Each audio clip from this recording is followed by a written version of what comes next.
post. Kala mo matibay pero madaling ma-expose sa social media.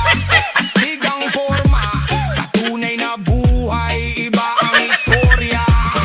Patama kung patama, basta totoo ang linya. Hindi kailangan ng palakpak kung alam kong tama. Hindi ako bumabangka sa kasinungalingan. Mas gugustuhin kong tahimik kaysa puro kayabangan. Ang respeto, hindi hinihingi, pinaghihirapan yan, hindi pinipilit sa sarili. Kung puro hangin ang laman ng dibdib, isang katotohanan lang tiklop agad ang tindi.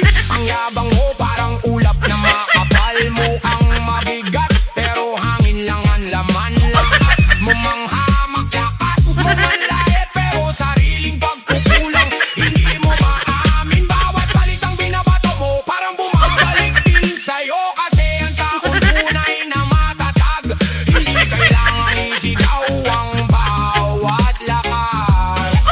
Hapaw! Hey! Patama ito sa mga plastikang ugali, harap-harapan mabait, likuran kumangabi. Akala mo hindi kita nababasa, pero kitang-kita ang tunay mong mukha.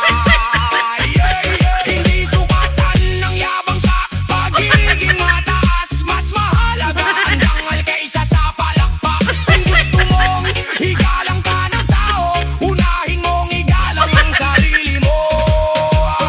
Dahan-dahan ang beat pero mabigat ang mensahe. Hindi kailangan sumigaw para marinig ang galit. Reggae ang galit pero matalim ang salita. Katotohanan ng bala ng bawat tugma. Patama sa mga puro forma, pero pagdating sa